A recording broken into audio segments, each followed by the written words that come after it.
तो यही है वो रास्ता। इसी रास्ते से जो है प्रेमचंद्र यादव ने बाइक उठाई, ये उनका घर था। और वो मैं आपको बता दूं कि इसी रास्ते से बाइक से चलते हुए यहाँ पर आप देख सकते हैं कि रास्ता गया हुआ है। फिलहाल अभी वहाँ पर बैरिकेटिंग लगी हुई है, लेकिन उस टाइम पे क्योंकि माहौल शांत था, कोई बैरिकेटिंग नहीं थी।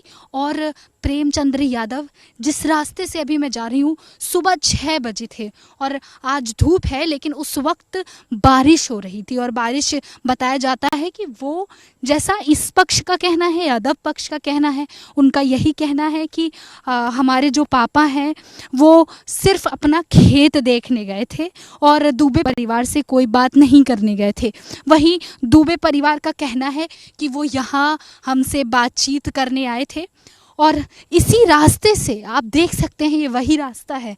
अब तो यहाँ पर काफ़ी ज़्यादा सन्नाटा है, क्योंकि यहाँ पर कहीं ना कहीं गांव में एक शोक की लहर है। गांव में लोगों के मन में भी दहशत है।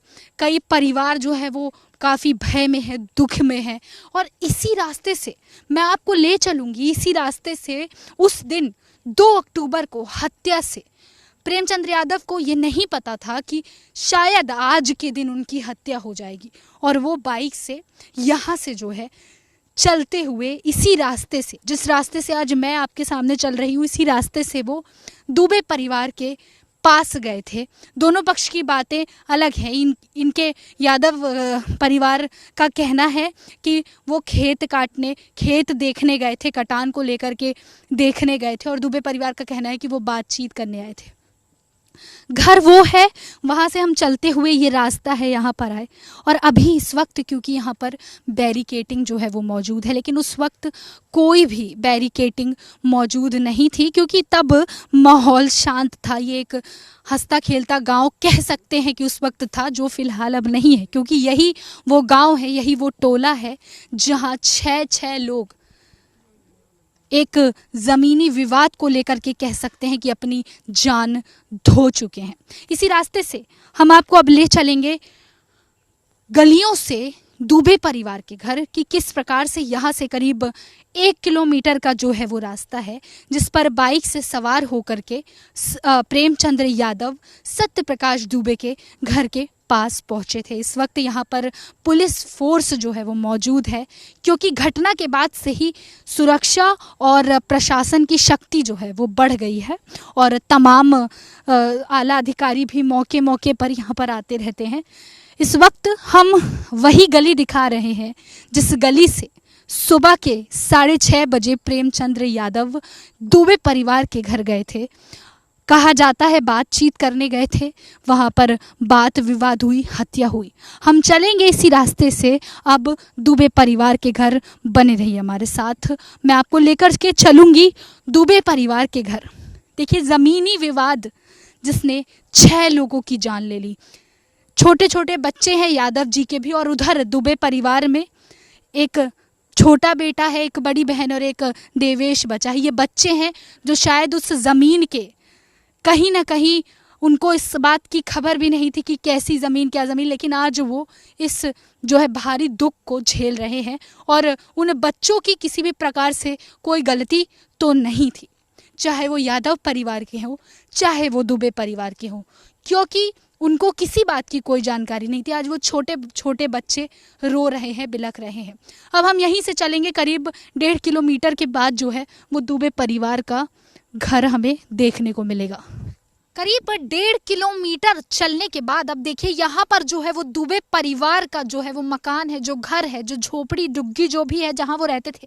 आपको बता दें कि इसी रास्ते से जो है उधर गलियों से जो है वो प्रेमचंद्र यादव आए थे अपनी बाइक से। और जब उनकी हत्या वहाँ कर दी गई थी, उसके बाद जो भीड़ है, बताया जा रहा है कि नवनाथ मिश्रा, जिनको बताया गया था कि जो मुख्य आरोपी हैं, वो इधर सामने से भागते हुए, मैं इधर दिखाना चाहूँगी कि यहाँ सामने से वो राइफल लेकर, क्योंकि वहां पर उनका मकान है, वहां पर दूर यहां से दिख नहीं रहा है, लेकिन इसी रास्ते से भीड़ भड़क्का जो है वो भागते हुए और दुबे परिवार के घर आक्रामक होकर गई थी।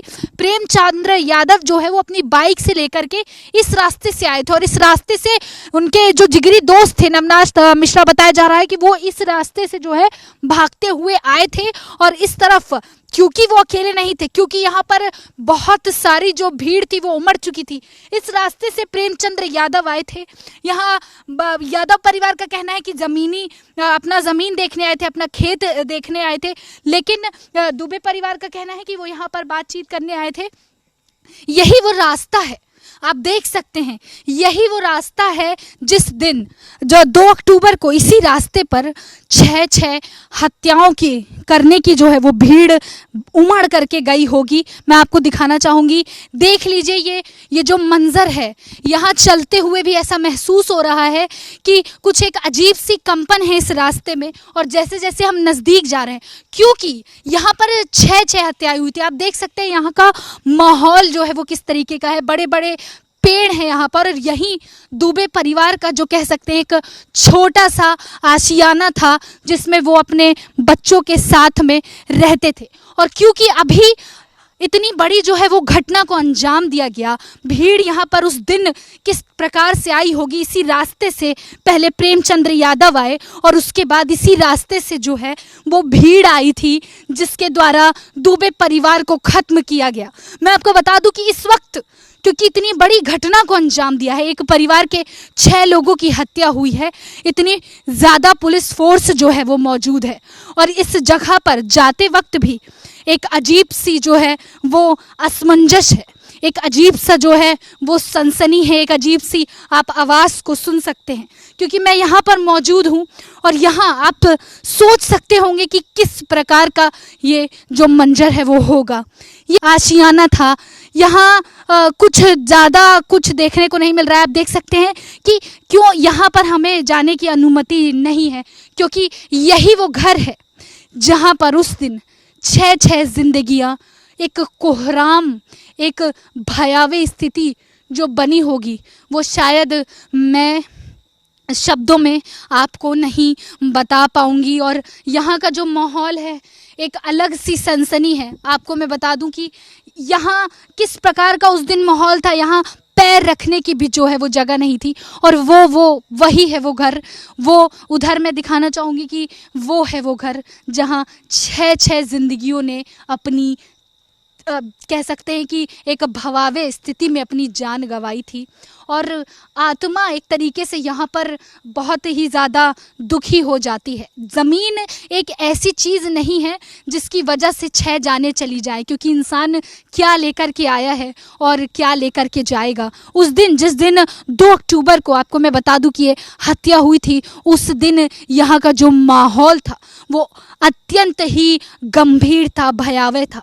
लेकिन उस 2 अक्टूबर की हत्या की जो भभक है, उस दिन की जो एक दुख भरी इस मकान से एक दास्तान जो यहाँ पर महसूस की जा रही है, वो शब्दों में मैं आपको बयान नहीं कर सकती। लेकिन यहाँ जो सन्नाटा है, यहाँ जो सनसनी है, वो बहुत ज़्यादा ही डराने वाली है। मैं आपको बता दूं कि मेरे हाथ पैर जो है वो कांप रहे हैं इस जगह को देखने में। और यही यहाँ जो यादव परिवार है, उनकी पत्नी ने आरोप लगाया था कि यहीं कहीं जो है पहले हत्या की गई थी और उसके बाद यहाँ उनको कहीं दफनाने की जो है वो कोशिश की गई थी। ये अंदर मकान है, वहाँ पर बच्चों की उनकी साइकिलें खड़ी हुई हैं। देखिए बहुत दुखद है, बहुत दुखद है।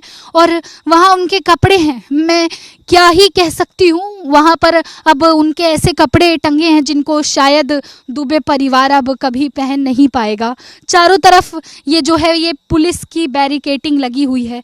यहाँ पुलिस अब 24 घंटे तैनात है, 24 घंटे ड्यूटी पर है, सशक्त निगरानी है, पूरी तरह से सुरक्षा जो है वो यहाँ पर मौजूद की गई है। ये बैरिकेटिंग से पूरे ये इस जगह को जो है वो कवर कर दिया गया है। उस दिन यहाँ कितनी भीड़ आई होगी, लेकिन आज यहाँ एक इंसान को भी कदम रखने की जो है वो जगह नहीं दी गई है।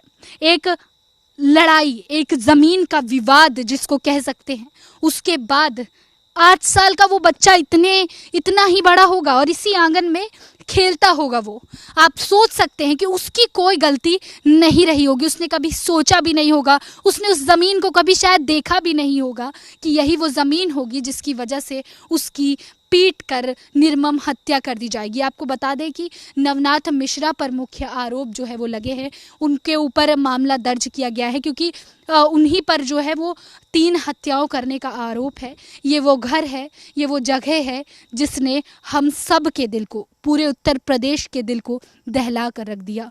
आप भी जब सुनते होंगे तो आपको लगता होगा कि आखिर ऐसी लालच या ऐसी ज़मीन की विवाद किस प्रकार से, शायद प्रेमचंद्र यादव ने भी ऐसा कभी नहीं सोचा होगा और सत्य प्रकाश दुबे ने भी कभी ऐसा नहीं सोचा होगा कि ज़मीन के इस विवाद को लेकर के वो 6-6 लोग अपनी जानें गंवा देंगे। बहुत दुखद है ये और मुझे शब्द नहीं मिल रहे हैं मैं किस प्रकार से यहाँ पर आपको ये सब बताऊँ। ये यहाँ पर पुलिस वाले मौजूद हैं और इनके लिए भी यहाँ रहना जाहिर है बहुत मुश्किल रहा होगा। पर कहा जाता है कि शिकायत हुई, बहुत प्रक्रियाएं हुई, अब तमाम कार्रवाई जो है वो चल रही हैं पूरे गाँव में। जो गांव है उस गांव में इस हत्या की एक भयावह, मैं कह सकती हूँ, दास्तान है। एक हत्या, एक नहीं 6-6 हत्या, और एक ऐसे दिन पे वो हत्या हुई 2 अक्टूबर। उसके बाद से लगातार इस जगह को सीज कर दिया गया है। उनकी आत्माएं, सोचिए आप कि उस दिन क्या हुआ होगा, वो सोच कर भी दिल दहल जाता है। ये पूरी गलियाँ, ये पूरे पेड़ चीख पुकारों से जो है वो भर गए होंगे। ये मकान जहाँ कभी हंसने खेलने की, रौनक की आवाज़ें गूंजती होंगी, वहाँ अब 6-6 लोगों की हत्या हो चुकी है। उनके चीखने और चिल्लाने की जो आवाज़ें हैं, उनके वाइब्रेशंस यहाँ महसूस किए जा सकते हैं। यहाँ के लोगों से भी बहुत बातचीत करने का प्रयास किया गया, लेकिन सबके मन में इतना डर है। आज भी लोग उस सदमे से, कह सकते हैं, कि बाहर नहीं आए हैं, क्योंकि ये जो पूरा एरिया है, मैं आपको बता दूं, मैं इस वक्त यहाँ पर मौजूद हूँ, लेकिन मुझे इस वक्त वो दर्द और दुख का कंपन जो है वो साफ तौर पर महसूस हो रहा है। शायद आप भी देखकर ये अंदाज़ा लगा सकते हैं कि यहाँ रहना कितना ज़्यादा अब जो है वो मुश्किल हो गया है। जहाँ एक टाइम पे एक परिवार रहता था, एक आशियाना था, और बहुत ही भयावह स्थिति है। ये भीड़ भड़क्का और जिस तरह से ये हत्याएं हुई, 6-6 लोगों ने अपनी ज़िंदगी से हाथ धोया है। यहाँ की जो एक, कह सकते हैं कि जो महसूस हो रहा है, जो मुझे महसूस हो रहा है, वो बहुत दुखद है। और मैं आपको बस ये महसूस कराना चाहती हूँ कि ज़मीन किसी भी प्रकार की लालच 6-6 जिंदगियों की जिम्मेदार जो है वो बनी है। गलती किसकी थी, किसकी नहीं थी, क्या आगे कानूनी प्रक्रिया, मैं बोलने में भी अब सकपका रही हूँ, लेकिन कानूनी प्रक्रियाएं जो भी हैं वो देखी जाएंगी और प्रक्रिया के हिसाब से ही काम होंगे और जो दोषी पाया जाएगा उसको सज़ा मिलेगी। लेकिन फ़िलहाल जिन जिंदगियों ने अपनी अब इतनी भयावह तरीके से उनकी आत्मा यहाँ इस धरती से गई है, वो वाकई बहुत दुखद है। और इंसान को इस चीज़ से सीखना चाहिए कि लालच इसी धरती पर रह जाएगी, कुछ काम नहीं आएगा। ये विचार करने वाली बात है, विचार कीजिएगा। मैं महक शर्मा, कैमरा पर्सन अमरीश के साथ, भारत समाचार।